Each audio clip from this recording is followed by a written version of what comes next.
Ready to light that fire by doing the things that make you come alive? Welcome to Health Raisers, a podcast for wise women. I'm your host, Dr. Nadine. I left a soul-crushing medical career full of bad news and evolved into a joyful health integration coach, helping hundreds of women find their healthy.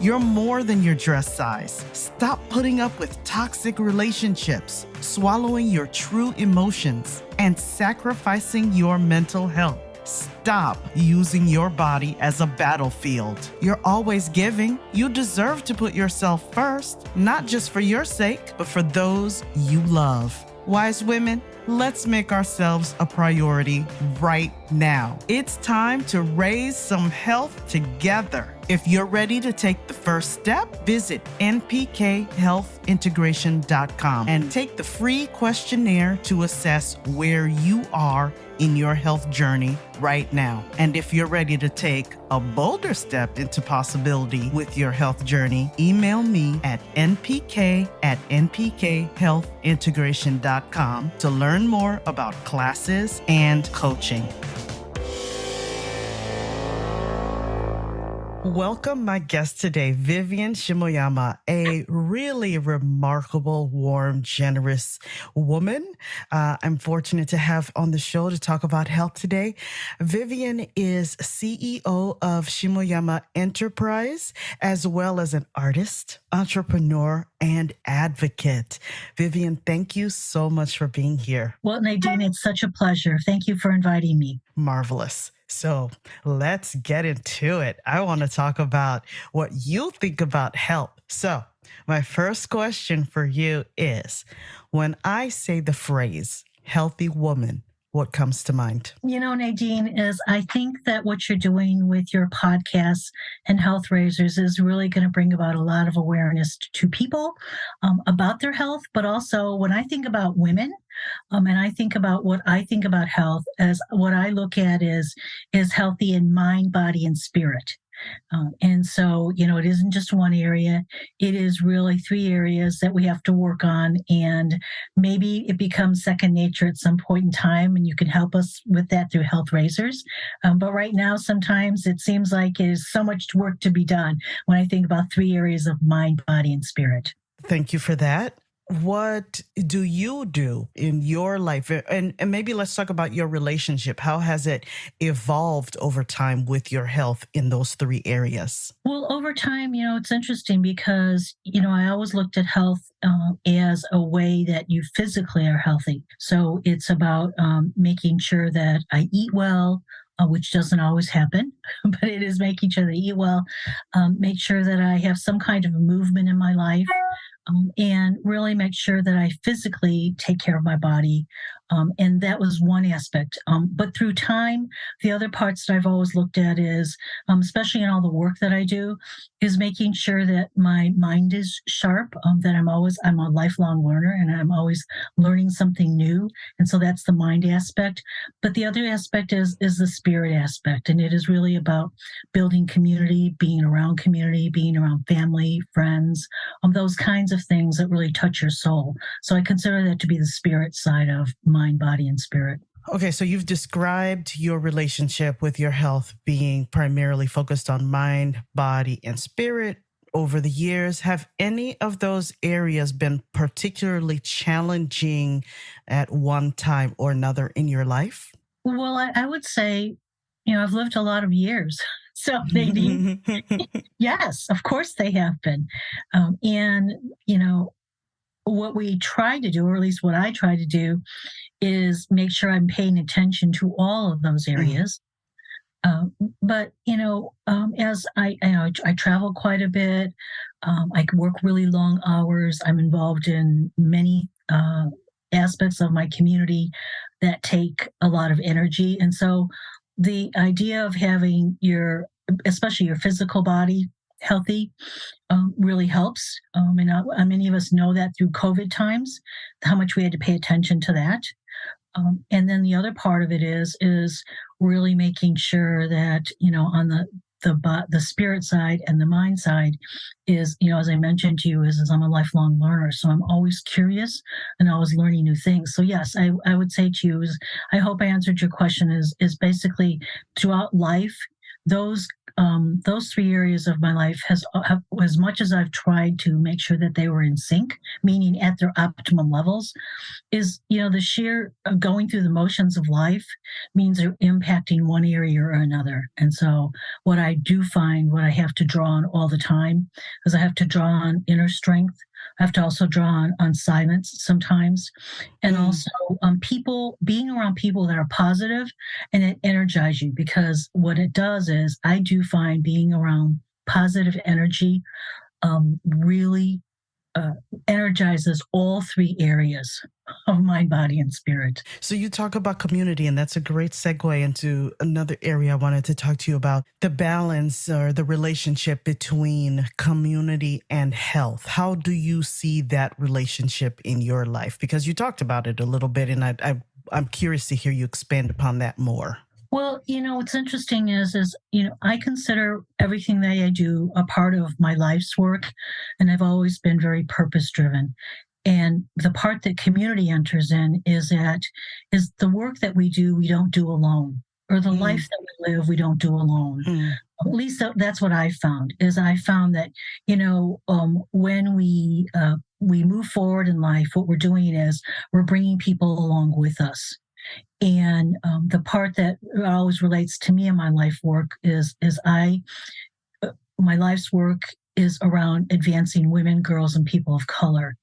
And so what I find is in that work is what I have to do is I have to interact with people in the community. I have to make sure that I have not only people that I'm supporting, but also people that I work with in our community that are resources, so that they can also come on board and advance women, girls, and people of color. And so community is such a key part of everything that I do. Mhm. And it also is a way to multiply our work. And in many ways, so the work that I do, or even the purpose of why advancing women, girls, and people of color, what it does is it just, the more you have in your community that know what you're doing, the more that we have going out there and making sure that it's not just my message, but it's something that other people internalize and they can also do according to what their purpose is. So community is very important. And now, here's an ad from our sponsor.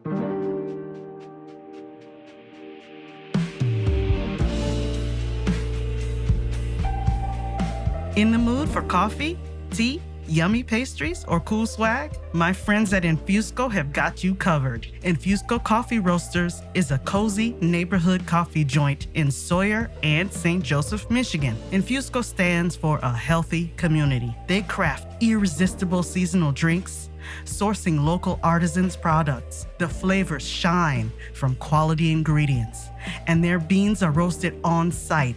They do not hide behind tons of sugar. Every time I go, I'm greeted by my name with a smile. Bad service is just non-existent. It feels like stepping into a friend's living room. They keep it personal. Old school, eclectic coffee mugs on the wall, fun merch, including stickers designed by artists, t-shirts, and sweatshirts. It's the perfect place to get to know your neighbors and chat with tourists. You will always find people deep in conversation. Special events keep it fresh. Community, health, the heart of Sawyer.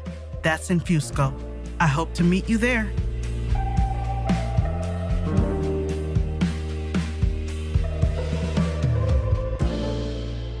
I'm also hearing that you're doing such challenging work and such emotional labor in your work. You know, the other areas that I talk about in Health Raisers of our health to take care of besides mind, body, and spirit are your emotional and mental well-being as well. So how do you contend with the challenge of being present in your work, taking care of your own mental and emotional well-being while giving so much of yourself to your community? Well, that is a really great question because I don't know that I can share what I do. And I'm sure this is not the answer because, because what ends up happening is that, when we are doing our work in community and we are stretching, what Hmm. I find is women are good at multitasking. Okay, so I'm very good at multitasking. I'm also very good at organizing, and I'm also really good at prioritizing.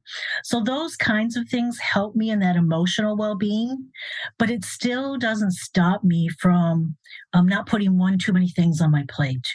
Or I'm getting better at it over time, but many times I have a difficult time saying no. No Mm. actually helps when it's all the idea of prioritizing. It's all the idea of really looking at, how does this fit into the number of hours that I have in my day and what is really key and important to do.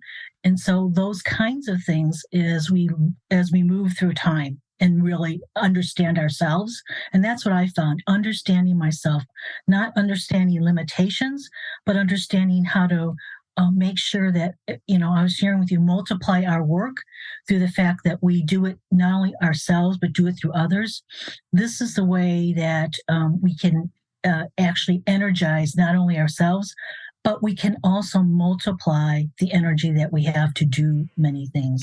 And so, I think it comes full circle to what you were talking about is there are many times emotionally, and there are many times that I will say, I was just talking to someone this morning about it. She said, well, you want to put just one more thing on your plate? And I was like, sure, let's just bring it on. And it's because I will always figure out a way to get it done. Okay, but what are you learning about yourself in the process of the realization that you are saying yes to a lot and not saying no as much as you would like or think you should, maybe? Actually, I've got better about saying no more. Mm, And when I mention that too is because before I wasn't good at doing that. If mm, it was about taking one more phone call to help advise someone, if it was about stretching my day into the weekends, whatever that was, is I would take those calls, I would take those meetings. And it isn't about saying no now to individuals. It's more about saying, where do I need to focus my time? And mm. what will best magnitude the work that I can do to advance women, girls, and people of color. So it doesn't always have to be about how I'm working with individuals. It's more about how I'm working with groups of people, and it's more about getting the word and the messages out there. And so, as you said, as you've pointed out to me, is how do you say yes more to having not only that quiet time, having that time when I can balance out and get that energy, that I can do the parts of my life's work it's really critical at this point in time. But also, it is about the saying no, and it's more about saying no to old habits, habits of really feeling like, it's fine. I can take one more call. I can meet with one more person. No, I really physically can't anymore.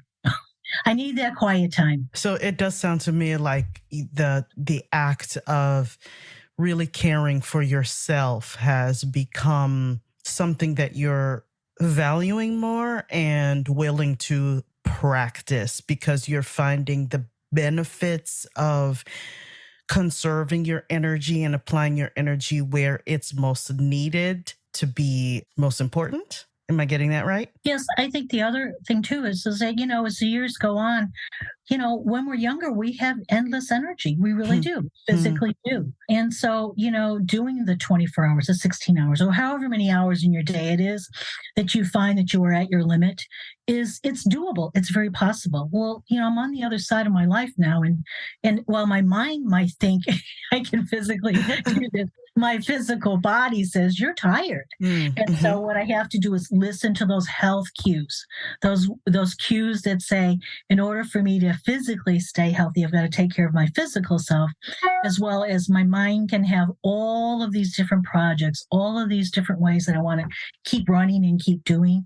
But I really do have to take care of my physical self too. So yes, I'm in agreement with what you're saying and what you're thinking. Is that other aspect of, understanding your body, knowing yourself, and also readjusting and making sure that I am open. I'm open to new ways of doing things, new ways of thinking, and new ways to make sure I'm taking care of my personal health. What's an example besides the willingness to say yes and no to certain things? Well, I think probably a good example for me, which recently in the past year is that, we went through all that time during COVID where we physically were not around people. And I was not eating healthy. And about a year ago, I said, you know what? I'm going to eat healthier. And I took sugar out of my diet. I took mostly, a lower carb diet. I moved myself into, and I have more energy. I feel better. Now, what I do know is that some of the sugar has entered back into my life, but it's only because I completely took sugar out. but, I, but I physically noticed that I did feel better. Hmm.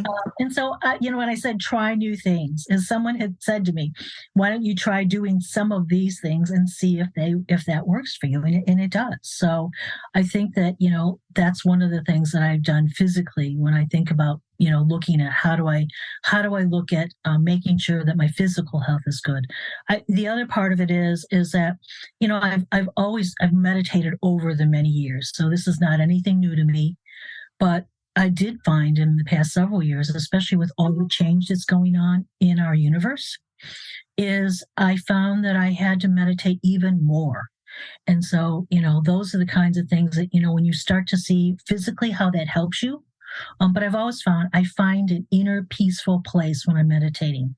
So, I just consistently do the kinds of things that I make sure that helps me to quiet my mind, to find my inner peaceful place, and then also to physically feel good because, our diet does, and many times, make it not possible to feel good if you don't eat the right things. And I've eaten many things that are not the right things enough to know that. Tell me a little bit more about the people you surround yourself with. These you talk definitely they're the people in you work with, but who else? And how do you make sure you are surrounding yourself with people who uplift you and don't drain your energy? Well, that is a thought provoking question. Our time is really valuable. And so what I find in life is that it's important for me to surround myself with people who are caring, people who are giving, people who are positive. And everybody goes through different phases in their lives too. So we also have to be around people that, they may be caring, giving, and positive, but sometimes they may be in a different space in their life. So we need to be that kind of person in order to be supportive of them. But I've always seen that in individuals, that when you start from a base of some values that are shared values about how we treat others, how we care for others, and how we care for ourselves, that those are values that are continuous throughout, no matter what the changes are that happen in our lives. So it is about being there for people. And so I surround myself with people who are kind, who are caring, who are giving. Also, I do think that there's, you said besides business, but, I find in life in general is that when people are intelligent, they have a sense of humor. When I talk about intelligence, I mean that they have an interest in something. They may be an expert in a certain area, but they have interests. They have key interests in areas. And so it is about what I mentioned to you before, the lifelong learning. I Hmm. do find that I gravitate towards people who are just open to learning, to even if you are the expert in the room, is that you still want to know more about one more thing, something else, other people. And so, that's really key for me. And then I think the final thing is, who do I surround myself with? My family is very important to me, and so especially when there is time to travel to see my family, when there's time to be with family, my family is there for me and I'm there for them. So, it's about family and it's about people who are friends who are considered to be family. And so, that's what I consider really important to surround myself with because, at the end of the day, we all start at the same place and we all end at the same place. Hmm. I mean, it's how you feel the people around you that makes the difference in life.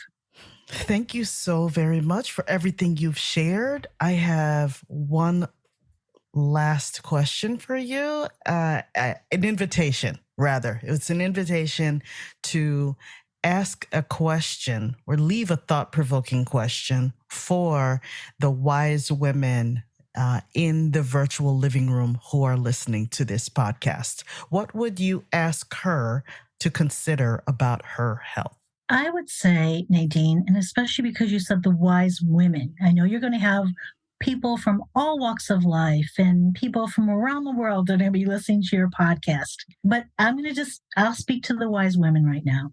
And I would just say, we need every wise woman that's out there to really step up, step forward, speak out, and make sure that each time they think about something that is really important in their lives, that they just open their mouths, express with their voices how important it is to help another woman, girl, person of color out there to advance them. And the reason why I really want all women leaders, wise leaders out there to do that is because what I know and what I've seen, not just through research, but what I've seen through life and the work that I've done with women, is that when women lead, we all do better.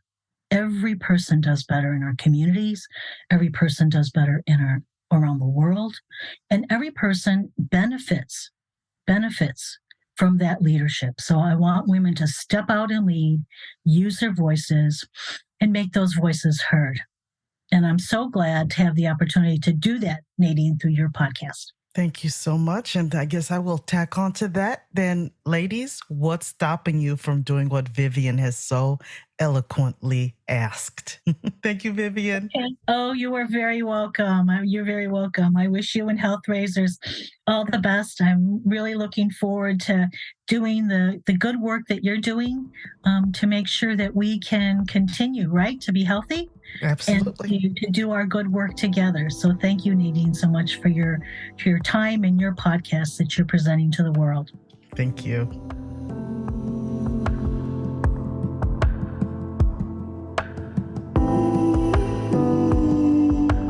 Wise women, stop using your body as a battlefield. Move from last place to first place in your life.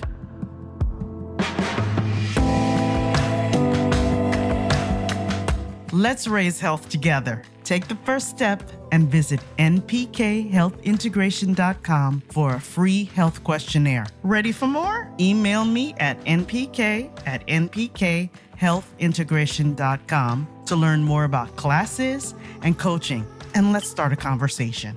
Thanks for listening and taking this time for yourself. See you next time.